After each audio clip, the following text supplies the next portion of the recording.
numbers again at the top if somebody's texting you, one of your friends, wondering why they can't hear anything. You're here today as part of a seminar that we put on as hopefully a benefit to what we think is an amazing group of young future leaders of the state of Texas, and then hopefully even broader federally across the country. This is something that we've been doing for the last few years. We try to refine it a little bit every year, and we also are trying to get more timely with it. So hopefully this is catching you guys. If you haven't already, we'll talk about timeline specifically, but it's meant to be timed to where you should be thinking about it, and this is the perfect time for, if for whatever reason you haven't already been thinking about college, how to prep and answer a lot of the questions that you may or may not have already had start formulating for you about the process. So in doing so, I'm going to tell you, so why you guys? Well, clearly you guys are the cream of the crop in terms of your selection already for the program that made this possible for you to join us here as a benefit. We're doing this, as we just said, because of the timing in terms of the summer is the best time to start picking up and thinking about college if for whatever reason you haven't already. And then let me get ahead and forward and let each of us introduce ourselves and talk about why we are the ones presenting this topic to you and why we think we have hopefully some experience and some directly relatable content knowledge to a lot of these specialty questions that you might have. So I'll let Darren introduce himself. This is in order of the topics that we'll go over here in just a minute. But Darren, take it away. Sure, my name is Darren Brabham. I was a Boy Stater or statesman in 1999. And I'm now on the senior administrative staff. And I got my bachelor's degree from Trinity University in San Antonio, Texas, and then went and got a master's and PhD in communication from the University of Utah. I've been a professor at the UNC Chapel Hill and now at the University of Southern California in the Annenberg School for Communication and Journalism. And I guess I'm a pretty good fit for this because I've blogged about asking for letters of recommendation from professors, and I've been on committees to admit students, mostly graduate students, but a lot of the same things apply. So welcome to the seminar. And before Travis, you kick off, two things to know about Professor Brabham. He is nationally one of the more renowned authors on the topic of crowdsourcing. He's authored multiple books on the topic, so if you start to study that or are interested in that in college, you might actually be reading from one of his texts. And the second thing, I've already forgotten now. I was saying, if you Google how to write a letter of recommendation, the content that he produced on the subject just as a benefit to his own students was so good that it's one of the top 3, I think, rankings that you'll find. So you don't be surprised if you are looking for this content elsewhere that you come across his name as well. All right, Travis, next up. Okay. Hello, my name is Travis Arriaga. I was a statesman in 2000. I've been with the program ever since on the senior administrative staff. I received my Bachelor of Arts at Schreiner University, which is a small private liberal arts college in Kerrville, just outside San Antonio. And then I went to Oklahoma City University, where I got my Master of Liberal Arts in Mass Communications.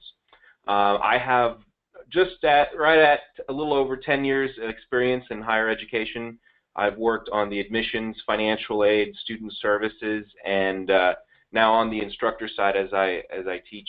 I'm an adjunct speech instructor at a small community college here in the town I live. So I've had, my finger in a lot of different areas in higher education. So I'll be talking to you about, somewhat of the admissions process and financial aid. Fantastic. And my name is Asim Saeed. I am a boys statesman from 2000. Travis and I were actually the same year, 1 year behind Darren. I'm also a member of the leadership committee that puts on the program every year now. I've been back with the program almost 15 years, coming up on it. That is my very young son in the background, so I apologize.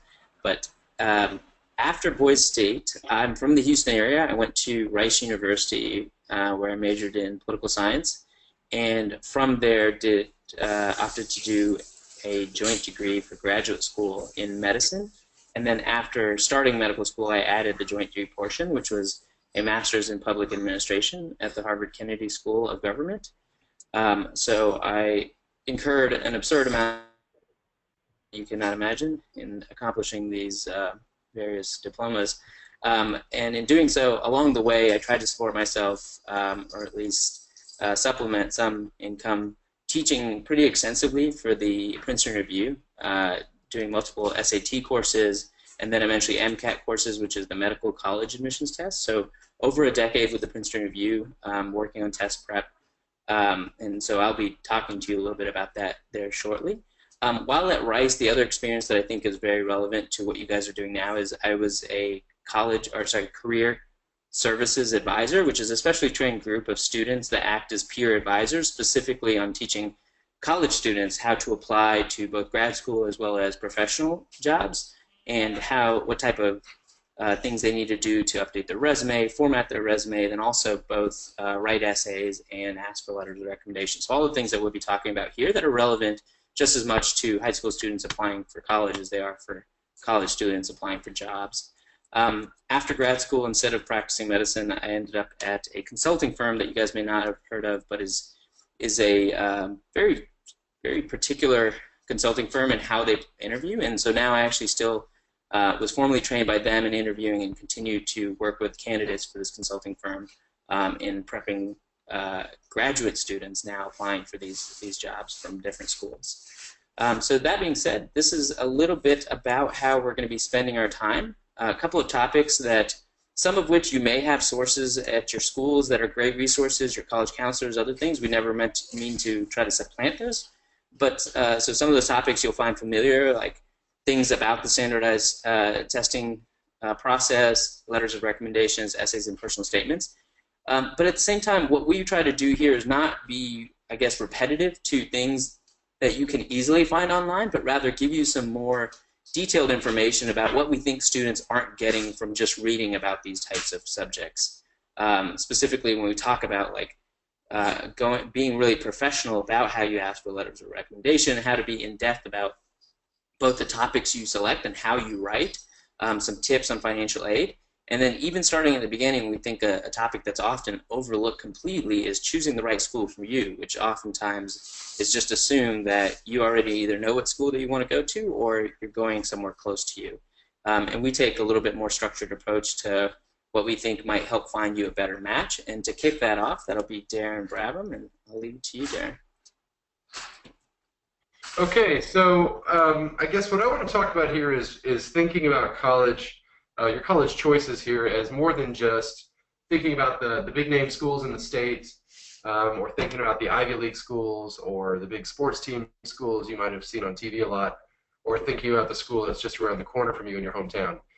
Those are all possibly a good fit for you, but there are plenty others to think about around the country, and would encourage you to do that. We'll talk about why maybe some of those might seem out of reach financially. Awesome will probably tell you how that's maybe not so true. So keep your eyes wide open and see what's the best fit for you, because you're going to spend 4 years there and make friends for a lifetime at these places. And it's really important to be careful in the beginning. So I guess I want to encourage you to think about universities in several different ways. And the admissions brochures and the campus tours and the websites that you're probably exposed to now or will be soon, we'll try to play up a lot of these aspects, but I want you to think about what might fit for you on a day-to-day basis. So for the one side, you've got small versus large colleges. Large schools like UT or A&M have their upsides and their downsides. One of the big upsides is you have a big alumni network, much bigger community, might have bigger sports teams, for instance. One of the downsides is that your classes will probably be large, at least for the first couple of years. When you take classes that might have 100, 200, 500 students in them, it might feel a little less intimate and a little less connected to professors. So those are kind of the trade-offs. Smaller colleges, more of a community on campus tends to be more of professor-student ratio is lower. So all those things are kind of pros and cons for each place. Thinking about rural versus urban, how important is it to be near a bigger city? One thing this might matter for is if you're going to be looking for internships in the city where you go to college. A lot of major companies are in cities, of course, so those make sense there. One of the upsides of being in a rural community is the sense of community. So these small college towns really rally around the college, and people are really close-knit in the town, and they have their own kind of feel and intimacy. So each of those kind of could work for you. thinking about what's close to home or far from home and the expenses that might be incurred in that. How close do you want to be to your family? And do you want to get home for Thanksgiving when you only have a day off, right? And then the weekend. Is it feasible to go? Is it drivable? Or do you have to hop on a plane? Because that either adds expense or it means you might miss some holidays here and there because you won't be able to make it back. So big things to think about there. The downside of having parents too close to you might mean that they smother you a little too often. So who knows? Whether a school is broad focused and they focus on a lot of disciplines or they have a specific couple of areas of expertise or notable programs.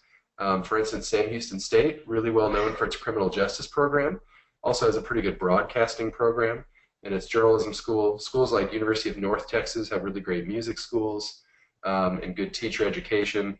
So each school is kind of known for usually a couple of things. And if that's really important to you, those are the places you need to go versus getting a much more broad-based, multidisciplinary education. Do you want the big name, the national name that people are going to recognize if you move out of state, or is it okay to have a local name? For instance, being at Trinity University, and I'm sure Travis can say the same thing about Schreiner, people in the state of Texas have heard of it, but not necessarily outside of Texas. So, pros and cons there as well. Do you want to live on campus, or do you want to have a commuter school? University of Houston's built a lot of new dorms, but they're an example of a classic commuter school, at least historically, where people don't live there, they just drive there to school. So there might be kind of some campus community missing at a commuter school. Undergrad focus versus graduate focus, how much attention are you going to get from professors and what are the pressures that your professors are facing? And are you a priority for them versus are their graduate students a priority for them is something to consider.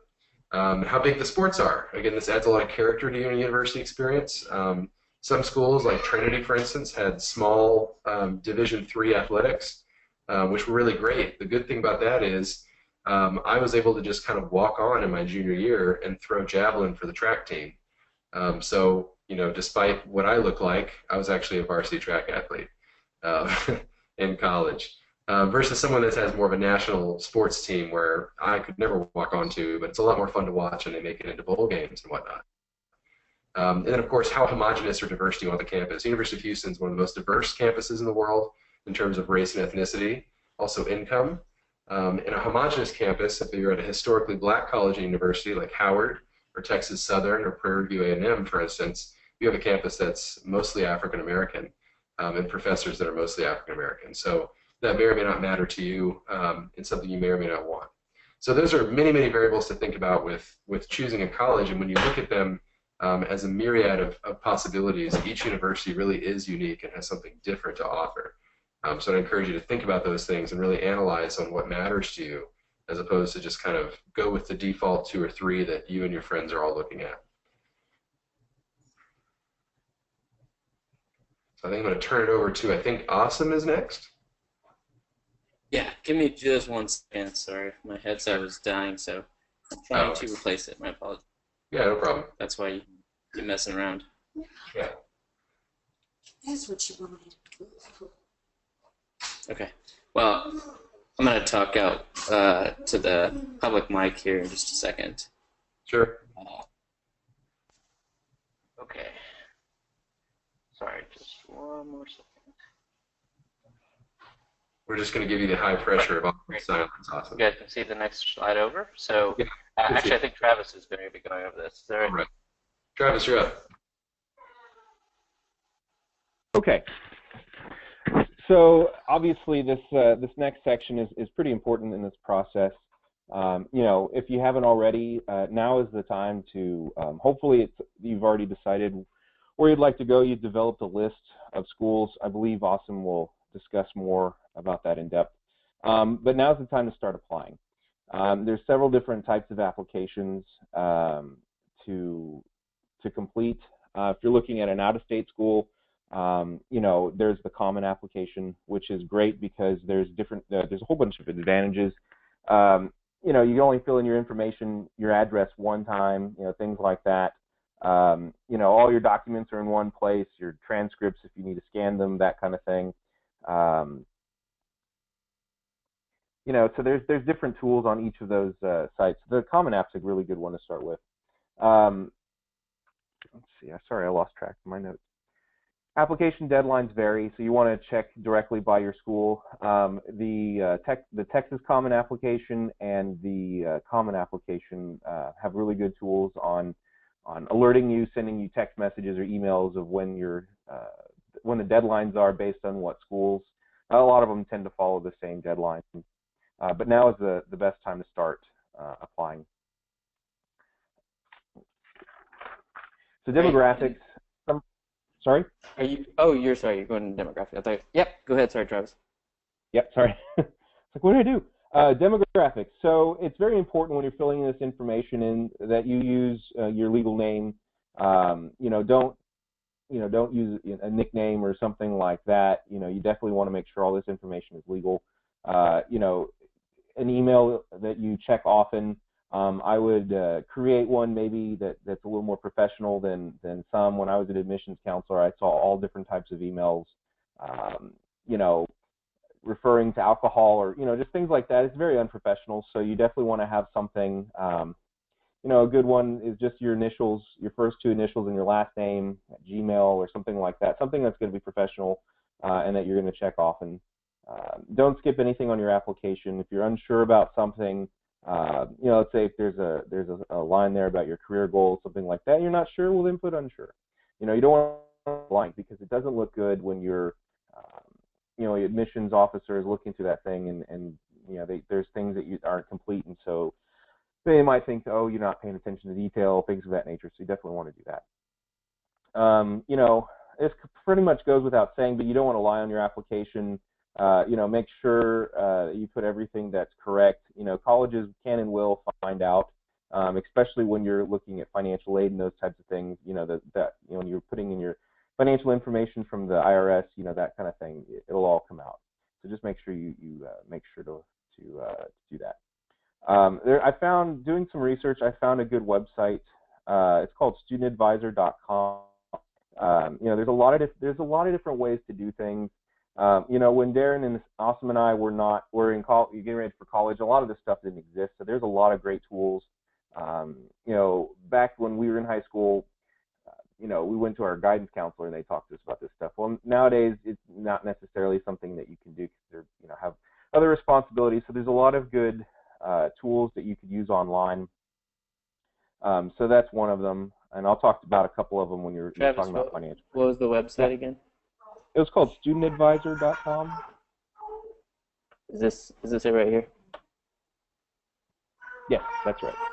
Okay, there you go, everybody. Just in case you need to see what he was talking about, we'll put it in the chat as well. Yep. And what I like about it that it's not a pay site, but it does give some great information. It's a good place to start if you haven't started your college search yet. Also, too, if you haven't decided where you want to go or started applying, that's okay. It's just at the beginning of your senior year, that kind of thing. Don't stress out. The important thing is not to stress out. You'll eventually find something. And even I've known a few students who have told me that they've sat out for a year and then have come back to it. I mean, it's never too late to go back. Obviously, you want to pursue your educational goals and things like that. But if you have to, for various reasons, it's okay. In one of my undergrad classes, the professor's mother was in the class, and she was 85 years old, and she had no intention of ever using her degree, but she said that that's something that she wanted to do. That was very important to her, so it doesn't matter. So it's never too late. So don't stress out, because this process is kind of daunting as it is, and you don't need any added stress. So getting down to personal statements and optional essays, pay attention to what the college requires. If you're looking on the Common Application, it's going to tell you which school, which essay to look at, how many you have to write, things of that nature. And on these, you want to give them, answer the question. You don't want to regurgitate your resume, that kind of thing. You want to make sure that you give them the information that you want. Don't fill it with fluff. Just give them what they want. They want to, they're asking a certain thing, so make sure you answer that. And then do pay attention to word requirements. If it says 150 words, you don't want to give them 50, but you also don't want to give them 450. So you want to respect that, okay? Because someone is reading that, okay? Be truthful and make sure that's well planned. Tell them what they want to know. Okay. Okay. So letters of recommendation. I'm not going to talk a whole lot about that because Asim, actually, I'm sorry, Darren goes into a lot of depth on that. So we'll just go ahead and let him. I won't steal any of his thunder, especially he's a professional on that. Your financial aid application, I'm going to get to that in the next slide. We'll go into some detail there. So jumping down this next section, the specific application segments, the Texas Common Application, I've already mentioned it. It's applytexas.org, and it's for all Texas schools. It doesn't matter if they're public or private. It's all schools that are in Texas. It has some of the same advantages as the Common Application for if you're looking for out-of-state schools. A lot of different tools. They have virtual advisors, where there's a lot of different videos. It's a great thing. And then, some private schools require a specific thing. Rice has a very unique application as well. Okay, next slide.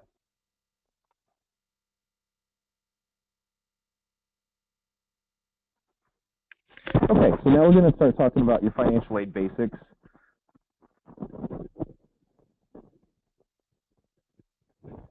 So the first thing now's the time to start with your admissions and all that type of college work and stuff. Your financial aid process does not start until January. So what you're going to want to do after January 1st, and after your parents have filled out their taxes, you're going to want to complete a free application for student aid, or FAFSA. Okay, so you're going to complete this every year, no matter if you're a junior in college or not. You're going to still complete one every year. And basically what that is it's your basis for all your financial aid. It's going to determine your eligibility for federal grants such as the Pell Grant, Texas Grant, things of that nature. Okay, so even if you don't think that you'll qualify for financial aid, it's best to fill this out, because even if you might need to take out a student loan or something like that, you're going to need to fill this out, especially if you're looking at federal student loans. So it's going to, if you're under the age of 21, it's going to require your parents to submit their tax information. Even if you live away from your parents, you're still going to need the information. Even if you consider yourself an independent student, the federal government has different regulations on what constitutes being independent or dependent. Okay. So after all that information is completed into the FAFSA, you import your taxes. Or your parents' taxes. What comes out is your estimated family contribution, or your EFC, and so that's a number, and it's not a dollar amount. When I was a financial aid officer, I couldn't tell you how many students thought that was how much they're going to have to pay, or that kind of thing. It's just a number, and the lower the number, the better. Okay, because it determines your financial need. Determines your Pell eligibility. Some students still receive it. It's gotten every year. It's a little harder to get, but it determines your need for your federal student loans. Now, I've worked with a lot of students over the years, and have student loans myself. So the student loans are nothing to be afraid of. If you need some financial support and your parents are not able to pay that for themselves, then you're going to need to look at this. There's different types of federal student loans. When you're looking at loans and you're looking at scholarships, I'll get to those in a minute. You just want to, you need to talk to somebody, a financial aid officer at any of the schools. All the information's the same when you're talking about your federal loans. A word of caution, some schools will require, to use multiple sources of loans. You want to be careful with that, because some of your private loans require payment while you're in school. So if you don't have a job, it's going to be a little harder to pay those. So you want to be careful. But with your federal student loans, there's two different types. There's a federal subsidized and unsubsidized student loans. And basically the difference between the two is the subsidized, the government pays the interest on the loans while you're in school. Unsubsidized, your interest accrues. Now, the interest rates are fairly low. They've changed. That's the one thing I did not look up, was the current student loan rates. They're still very low. They're lower, way lower than a credit card, or those types of things. So, there's set amounts of how much you can take out each year. So you're going to want to refer back to your financial aid officer. Thank you. Awesome. So yeah, they look at that. You've got your direct subsidized loan. It's 3.76, and unsub is the same.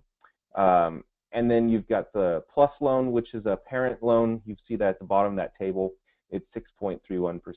Now, these probably numbers don't mean a lot to you guys right now, but as all things, lower is better. Having lower just payback like rates golf. is better. Exactly. Yeah, because if you're able to, it's something I wish I would have done on your unsubsidized loan was keep up with the interest. Your interest on that, is very low, and it might just be $20 a year or something like that. So you want to try to keep up with that as much as possible. You'll get statements or emails saying what your loan interest is for that particular year. That stuff adds up after a while. I was just talking about your federal plus loan. That's a parent loan. Your federal student loans are not credit-based. That's an entitlement to you by the government, so that is there for you to utilize. The federal parent plus loan is not. It's credit-based, so you're going to have one of your parents apply for that.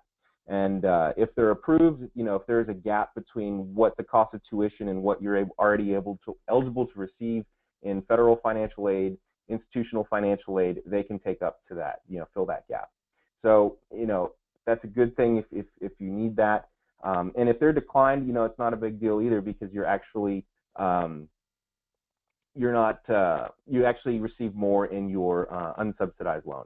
So that's a good thing too. Yes, Awesome has a point. Like I mentioned before, the unsubsidized loan, you pay your interest, subsidized, the government pays the interest. I don't know if I said that correctly, but that's correct. No, you said that correctly. You might not be able to see there's a chat right above it that asks the question again. Which one do you have to pay the interest? Oh, I'm sorry. I'm not, I actually can't. I just see I thought you were helping me out. Sent it to me privately. I'm responding to everybody just in case you see questions. So, Travis, you said great. It right. You said it right before as Cool. well. I'm just adding it to the chat box. Awesome. Thanks. Okay, so we've talked a little bit about federal plus loans. I've been asked a lot. What does the government look for? It varies. The only way to find out if you're going to be approved or not is to apply. And that leads me to my last point here is talking about scholarships.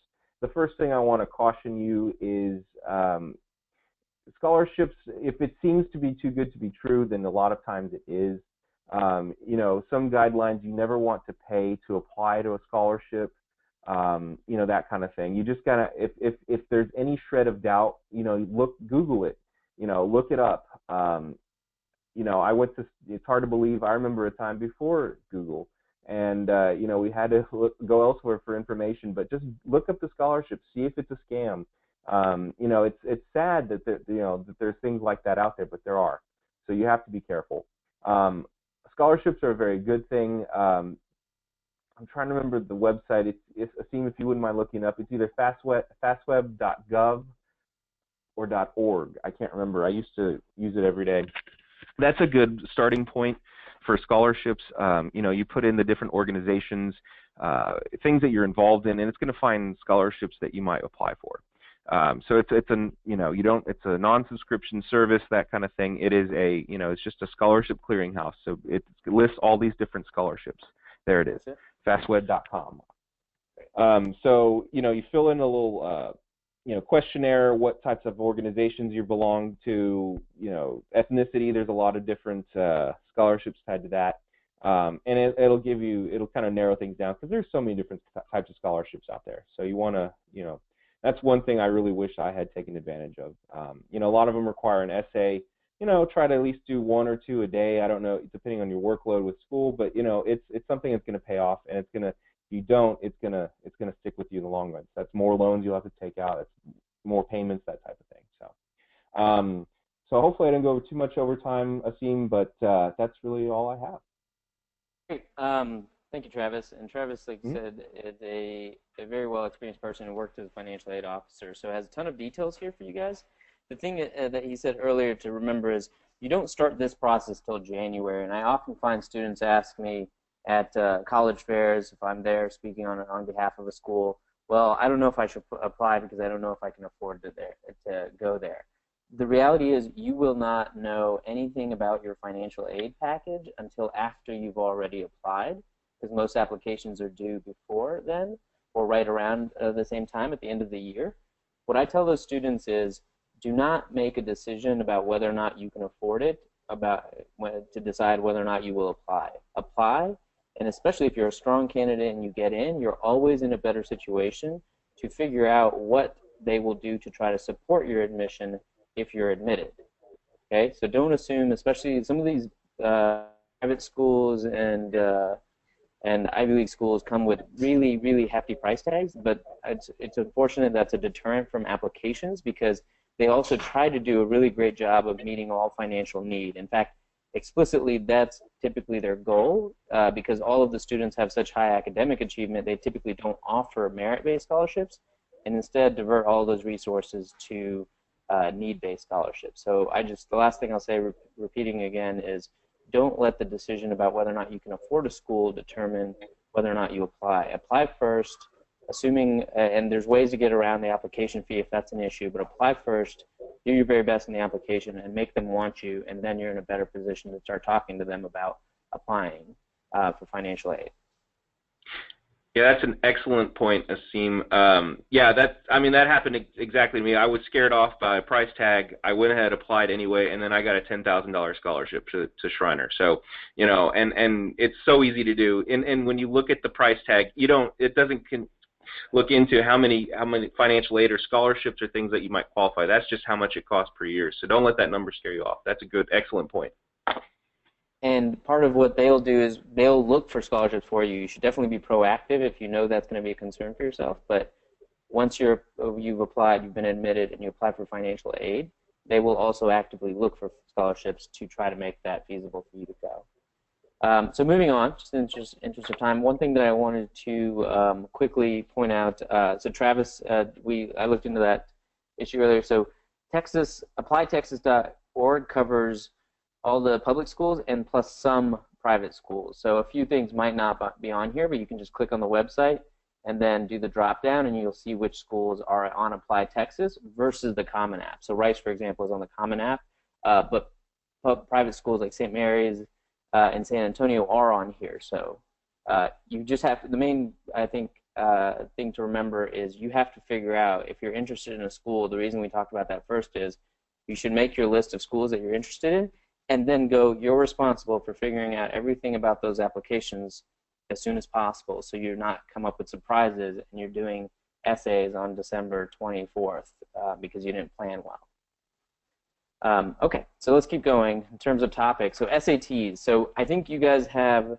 a lot of exposure to a lot of resources. So I'm going to try not to be redundant to the things that you typically hear. You have to, but the main thing that I hear often that I don't know how it gets through the grapevine, but it's just flat out not true, is you can't study for the SAT. I think that's something that unfortunately people wish were true, so they have an excuse not to study. It is a standardized test. You very much prepare for standardized tests. The only thing the standard just means is that they have to be standard across the nation because there's the only way that they rely on some score between students to understand how good is a student from a rural school in Kansas versus an inner city school in Chicago.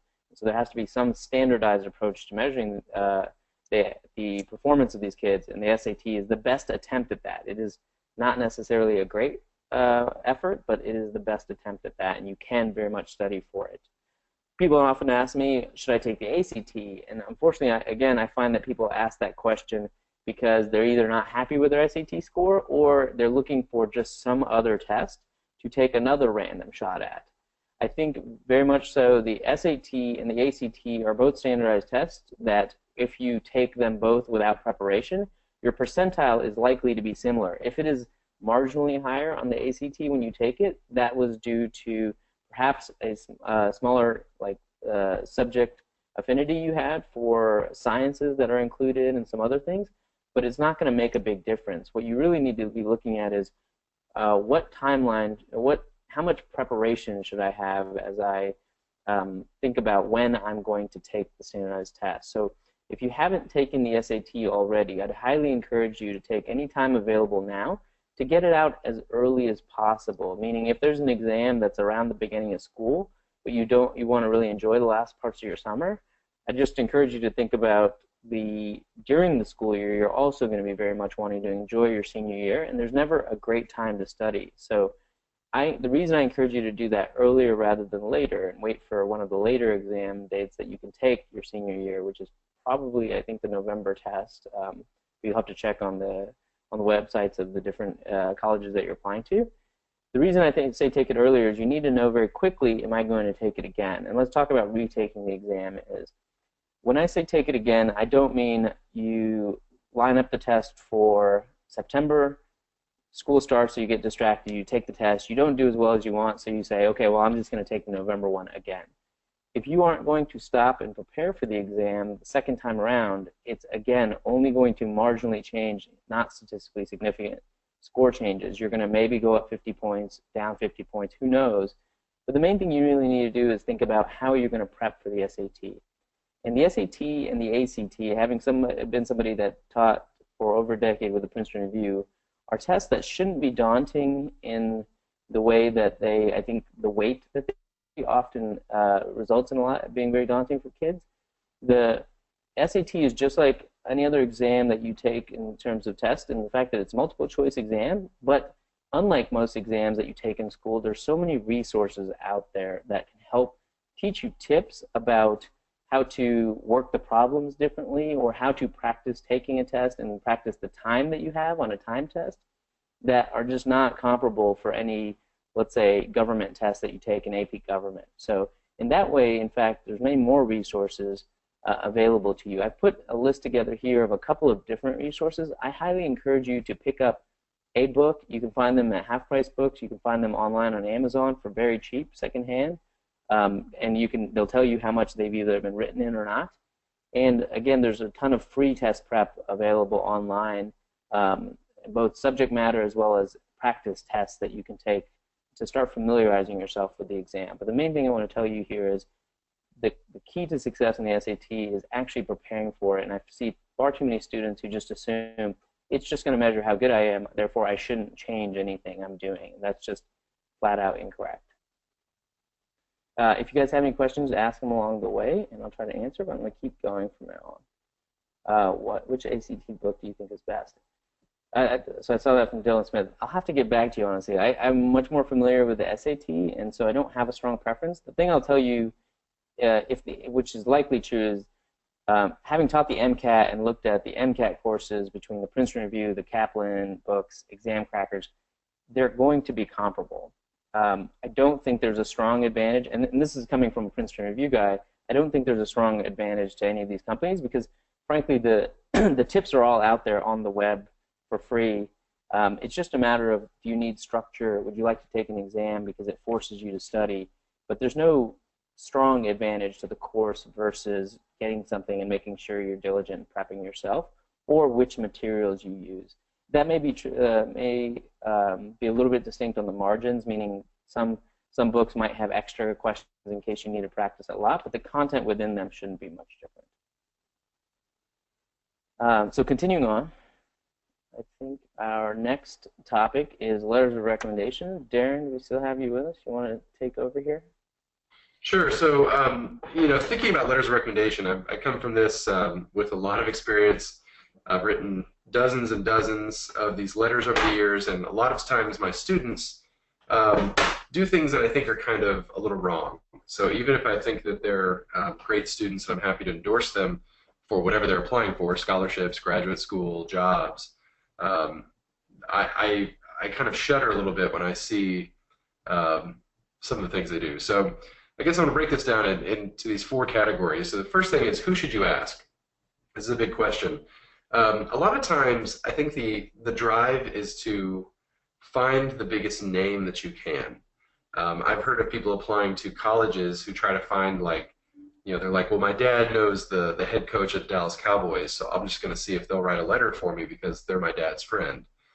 I wouldn't necessarily do that unless that person knows you really well. Or I'm going to get the VP of this bank who is a friend of my mom's to write a letter. That might not be the best choice. Getting the biggest name isn't necessarily the way to go. What these letters are really supposed to do is testify to your ability and your promise, how promising you are as a talent in the school that you're about to apply for, and also your character, your work ethic, your community service, all that sort of stuff. So, but first and foremost, your academic ability. So the best person that can speak to your academic ability tends to be your teachers. So don't be afraid to ask your, one or more of your high school teachers to write one of your letters. Another thing you could also think about doing is asking the manager at the grocery store where you work, or asking the pastor of your church if, for instance, he or she happens to know that you've done a lot of really important community service and leadership teaching Sunday school to the young kids at your church. Your pastor would be a really great person to explain how good of a student you are, how good of a leader you are, how much of a self-starter you are, and of course your moral character. These are all important people who can speak to your talents and to your promise as a student at the university you're applying to, and not necessarily the big name. So if you do have access to a big name and they do kind of know you fairly well, it's okay to have them be one of the letters, but make sure you have a couple of other really killer letters in the mix that can speak in really intimate ways about who you are as a person and what your abilities are, and not some generic letter. Another thing you should ask is, when do you ask, right? Well, you should always ask with enough time, and enough time tends to be defined as at least 2 weeks. So if you're cutting it close and you email your professor, at 11 p.m. one night, you say, "Can you get me a letter tomorrow by 5?" That's really not very courteous, and they're less likely to say yes, or less likely to write you a good letter. Definitely a week minimum. 2 weeks is ideal. A month is even better. If you give it to them further out than that, you should probably send them a gentle reminder. Just say, "Hey, professor, or teacher so-and-so, Mr. So-and-so, Miss So-and-so, just a gentle reminder that my letter is due next week. Just want to follow up and see if you need anything else from me to help you write the letter." That's the way you do that. Give them enough time and be organized about it. So when you ask a teacher or your pastor or your manager at your job, "Hey, can you write me a letter?" and they're like, "Yeah, sure." They may not necessarily know exactly what to say or how it should be formatted, especially if they're not a teacher.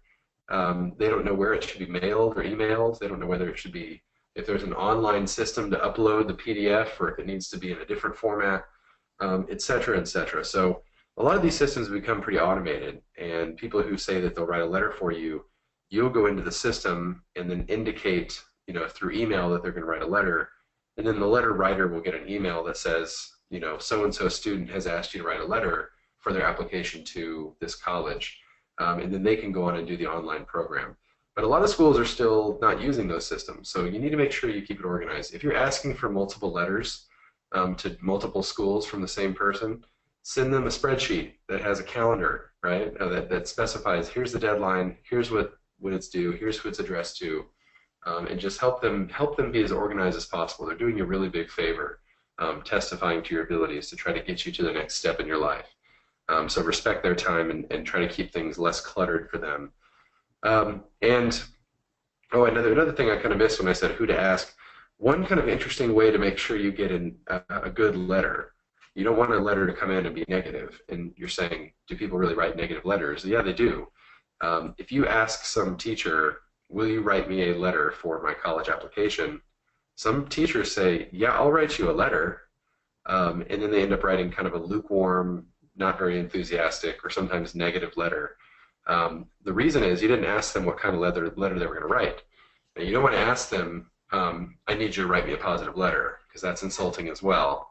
But one way you can kind of phrase it is, and I take notes on this, "Hi, Ms. So-and-so, teacher so-and-so, would you feel comfortable writing a positive letter for me for this college application? Do you feel comfortable writing a positive letter for this application?" And that gives them a chance to say, "No, I don't," or, "You made a C in my class last year, and I don't necessarily think you have good study habits." If they say that, then say, "You know what, never mind, I'm going to ask someone else, but thanks for your time." Or it'll give them a chance to say, "Yes, I'll write a totally great letter for you," and then you kind of know that things are going to be okay. But don't let them have the freedom to write a negative letter, if that makes sense. And of course, ask people who can say positive things about you, not the class that you fell asleep in all the time.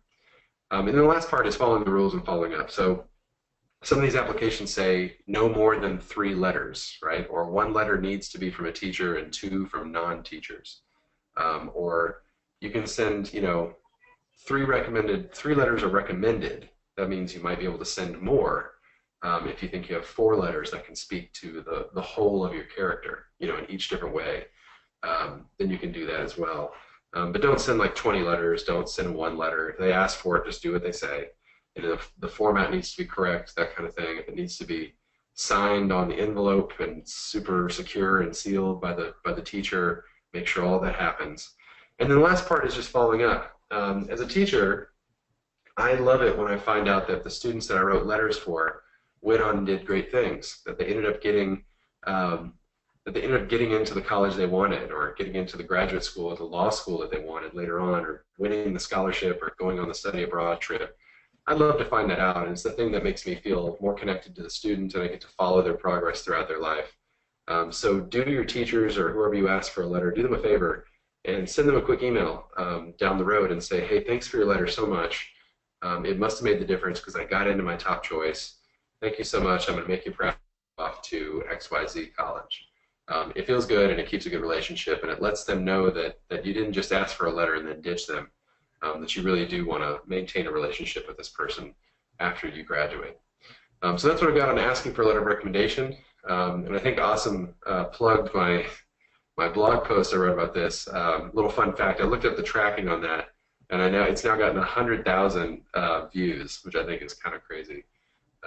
But anyway, that's like the only successful blog post I've ever written, and it worked out pretty well. So anyway, let's move on to the next thing. Awesome.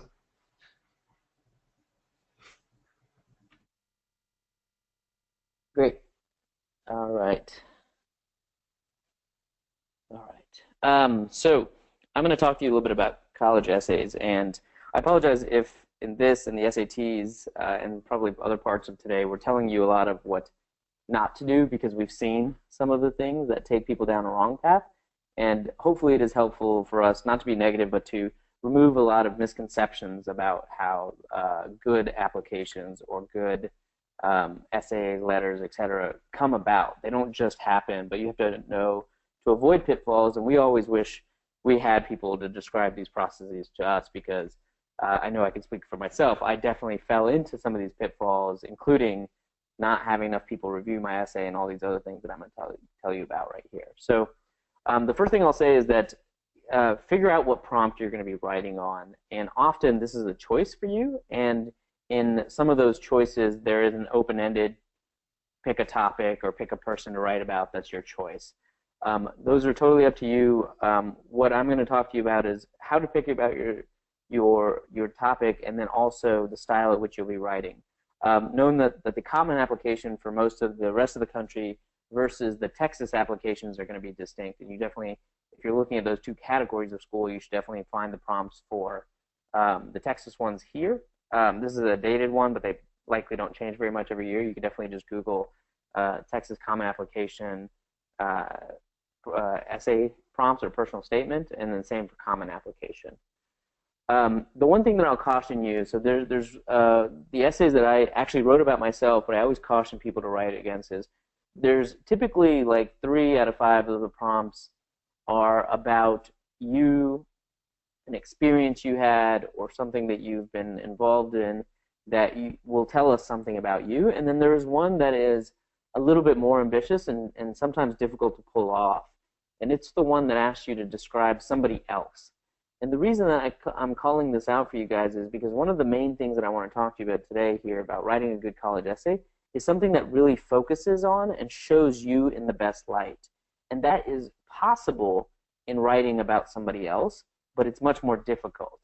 And yes, even in writing about somebody else, I am actually supposed to have learned something about you, your values, what you admire in them, and therefore a lens on your ambitions. And again, you can kind of see now that that is a harder sell and a more, I guess, talented writer to be able to pull that off, or experienced writer. So just be aware of that if you're going to go for that essay. In the way that you should describe yourself in all of the rest of the ones, unless you figure out a really clever way to do this in some type of allegory or other story about something else, which does happen and occasionally makes for writing, but I don't encourage people to start off looking at this, is to think about when you're talking about yourself. I find that the most common not error, but kind of bland writing that people do, or commonplace writing, is they tell the person everything that they think they are and or that they hope to be. So I would say, I'm a hardworking person who gets along with everybody because I respect everybody's values. Well, it's pretty simple to say something like that, and it's probably not going to be uncommon. Like, who wouldn't say that about themselves if they were applying for college, for a job, or for anything like that? But what's much more profound, as a person reading your essay, either to review it or as somebody you're asking for a letter of recommendation, which you can definitely submit an essay to if you feel like it's strong. It'll help them understand some things about you that outside of their own personal experience with you, as Darren alluded to, or the people on the admissions committee. What's really much, much stronger than just hearing descriptions or adjectives about what you think about yourself or what you hope to achieve is if you describe in detail experiences that demonstrate those characteristics. So, for example, instead of saying, I'm a hardworking person, talk to me about how you run from school, you come to school early because you have a program where you help other students with their homework and get ahead, other perhaps teammates on your team. You go through 8 hours of school, then at 2:30 you go straight to sports practice for the next 3 hours, but then you're also in the band, so you go to band practice for the next 2 hours, and then at the end of the night you have 3 hours of homework, and you rinse, repeat, help your family, etc. Describing that in as best and stylized writing as you can is much, much more powerful and much more vivid than saying, I'm hardworking.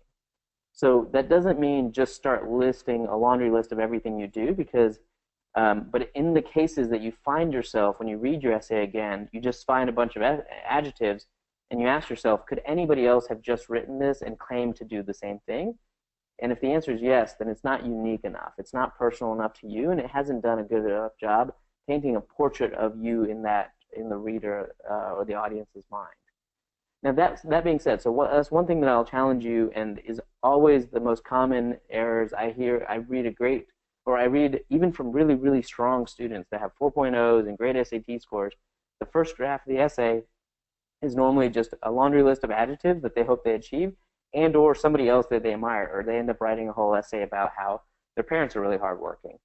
And again, you can try to stylize something about somebody else to reflect on your own values, but it's difficult and ambitious. So the last thing I'll say is, once you start figuring out how to start thinking about showing the things that you want to say about yourself rather than just telling them through experiences, is to really think about those things in terms of your personal narrative. And this is something today I work with amazing candidates for what is a very difficult job to get in consulting for several different firms, and they still struggle with this. Just the other day I had a PhD student in computer science and electrical engineering who just had amazing content knowledge, but when you talk to him, he wasn't a good storyteller about himself. So this is a skill that you got to develop early and come back to, even if you're in a kind of data-driven or analytic-focused field. It's still incredibly important to figure out what's your narrative, because you're going to be applying to things beyond just college. And so when I say personal narrative is, if you ask yourself, okay, if I just read your essay and I had to describe you to my friend or another person on the admissions committee who said, oh, which student is that again that you're referring to? I really like Dylan, but what about Dylan? Which student is that again? How would I summarize you in 1 or 2 sentences? And if I can't come away from reading your essay with something about a theme for you, a personal narrative that was just blaringly clear, then you haven't done your job. You haven't sold yourself as best you could, because even though your essay might be 450 words, 500 words, it's still, every part of it needs to demonstrate and back up a centralized theme and a narrative that is you. So for my example, for somebody that might not understand what I'm talking about, is when I wrote about applying to grad school, it was about education. And in high school, I tutored, I taught other students other things. In college, I was a coach. I taught at Princeton Review, and then when I was applying to medical school, I said, even as a physician, I hope to be the educator of my patients about their health. And so the theme that came across in every description that I put about myself was the theme of servant leadership education, and obviously Boise State played a big role in that, and so that was a big part of my essay and my letters of recommendation. So I'll wrap that up. I went a little bit longer. I apologize. I get all excited when I talk about this. And I'll give us a little bit of room for questions here, and you guys are welcome to put them in the chat, or if you hit the little hand thing, we can unfreeze you guys and let you talk a little bit. So there's a chat feature to your right, just as a reminder. You guys are welcome to put in questions there, or if there's a little hand button. Okay, I see a hand coming up. Let me find you. Okay, Chris, I'm going to unmute you here. You can go ahead and ask your question. Okay, can you hear me? Yep, we can hear you. Okay, cool. So how much do essays and extracurricular activities matter in getting admitted? Like, I mean, not to go waste too much time or anything, but no, great question. Okay. So let me give a shot at that, because we actually train on this in the Prince Review, and the answer is there's never a strict answer. Like, nobody will ever you'll never get a hold of, I think, like UT's rubric for grading a student. But the thing that you know for sure is larger schools that have 10x the amount of applicants have to give more weight to standardized things like class rank, GPA, SAT or ACT scores, whereas schools that get less applications can just read through more applications because it takes less resources, and therefore typically, not always, but typically offer greater weight to essays, extracurriculars, but not just extracurriculars, but how you wrote about them and how you brought them into your narrative. So it's not just about the quantity of extracurriculars, but the quality of them and how they're part of your narrative in short essay responses. Yeah, and this is Darren. I'll add to that by saying when you write about extracurricular activities, don't just go out and collect things for your resume. One thing I really don't like is seeing someone who's the president of 12 clubs and because they started them, or they're a member of 14 things and they really don't care or go to any of the meetings. Having one or two things that you really do well and you're passionate, you put your time into, and perhaps attain a leadership position in, much more interesting to write about and learn about that person than someone who looks like they're just cobbling together a resume because it looks nice. And Chris, did we answer your question? Yes, thank you. Okay, perfect. I will lower your hand. Okay, Jonathan Tucker, I'm going to unmute you here in just a second. Go ahead, Jonathan. Okay, can you hear me? Yep. Okay, so I've been filling out applications, and none of them have had a section for me to put in my AP scores. When is that am I gonna ever be able to send those to my colleges? Oh, that's a great question. Do you guys? I know that AP scores, because there's also so many of them you take your senior year, they have an effect on an AP policy for college about whether or not they select three, or they take or accept threes versus fours and fives, and then there's the most restrictive schools that accept only fours and fives and will only take them and let you come in as a sophomore or a freshman, but not rather like 3 classes only. But do they count on the application? That's a good question I haven't thought of in a while. Darren or Travis? Well, you can reach out to the admissions office at a school and ask them what they want to see and how to communicate that information. Okay. There might be a way to have it sent from the AP testing service. I don't know if that's possible, but you can always mention it in your essay. There's lots of. Yeah, they'll see it on your they'll see the classes you've taken on your transcript, but I can't remember ever having to put it in because the classes matter, but then the AP exam itself is really a determinant mostly of do you get out of certain classes and credit for those classes, not necessarily are you, because I'm trying to think, do you get more credit for having taken the exam and got a bunch of 5s beyond just taking that same number of courses? And I don't think there's a difference in the admissions council's eyes because there's so many that come in well after the end of the year in your senior year. So I don't think it would be, fair to consider a bunch of them, if that makes sense. Yeah, you're right, awesome on that. I mean, it comes into play with the registrar in determining placement of classes. But yeah, I want to say we also would get like a printout like of the SAT and ACT. We would get those. Now, granted, it's probably email now, but we get some kind of report like on FAFSA. You're able to send your financial aid information to up to like 20 different schools or something like that. Yeah. Right. Okay. Thank you. Sure. Anybody else? If you'd like to raise your hand or write, I'm checking the chat really quickly. I'm only seeing absurd comments from my organizers, staff. So I think that's everything for everyone. Well, if anybody has any questions, don't hesitate to ask. I'm going to very quickly offer contact information. This is some contact information about the program in general. I'm going to put in a quick plug. If you guys haven't already received it, please do fill out your post-program survey. It was in the email that asked you to register. If you haven't already, that's incredibly helpful for us. We always strive to make the program better, but then also to do some really interesting things in terms of the data that we learn about you guys, like what matters to you, what issues matter, and how does that affect kind of our program, and what does that mean for the future of the state and policy that it develops. And then for those of you guys that really enjoyed the program, if you haven't already, there is also in that email, there should be a link to an application to get yourself considered for the staff for coming back. It's an incredibly unique opportunity and close-knit group that is Boise State. It's an even smaller and even closer-knit group that is Boise State staff, and it's an incredible experience that we can all individually vouch for, and obviously we're incredibly committed to for having done it this long.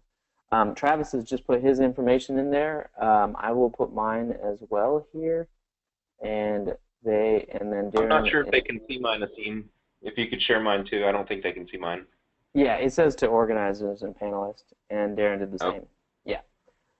So you guys, you have our 3 email addresses. If there's individual questions, fields of study, communications, medicine, academics, professorships, all these things that individually we could answer for you, we're happy to. If not, just reach out, and we wish you guys the best of luck. And if you reach out and tell us, as Darren said earlier, we love to hear where you guys ended up and how successful you are in the future. I had one question pop in here. If the college says that the essay is optional, should I still send it? Oh, now isn't that the Jedi mind trick on you guys? Darren or Travis? I mean, I would, just because, you know, yeah, I mean, you're kind of darned if you do, darned if you don't, and you're at least in your mind. If you don't get in, then you're questioning yourself why, but, you know, it's up to you. I couldn't say yes or no. I would say, think about it this way. If you can prepare a strong essay, at least as strong as your other essay, send it in, and it can help you. But if it's not as strong, or you don't have time or something like that, then you're going to have to, if you don't do it, and again, like Travis said, you may look back on it and wonder, but that's just the chance you're taking. I don't think it's meant to try to put you in a bad position. It's not an undercover test to see how committed you are to that school, but rather additional information they can find out about you, in which case I would make sure it's consistent to the quality of the rest of your application. All right. Well, gentlemen, I'm going to take a quick look. I don't see any other hands, so it was a pleasure having you guys. Thank you for attending, and we'll try to post a video if any of these things are topics that you want to revisit later in the year as some of them become more relevant, like the financial aid stuff. In doing so, I don't think they'll get the chat, so I'm going to quickly read out our emails, so they'll go into that video and people can reach out if they'd like. But mine is draasim saeed@gmail. That is just it's Dr. Asim and then Saeed@gmail. Darren's is darren.brabham@gmail, and Travis is T. Arriaga, so first initial, last name, 1@costabend.edu. And thank you guys for attending, and we wish you the very best this year as you guys accomplish a great feat in graduating in what we hope is the top of your class and on to greater successes after that. Hey, Asim, I can't type. It's Coastal Bend. Sorry. That's our professional educator. That's right. Of Public school. own email. Yes. Okay. All right. Thank you, guys.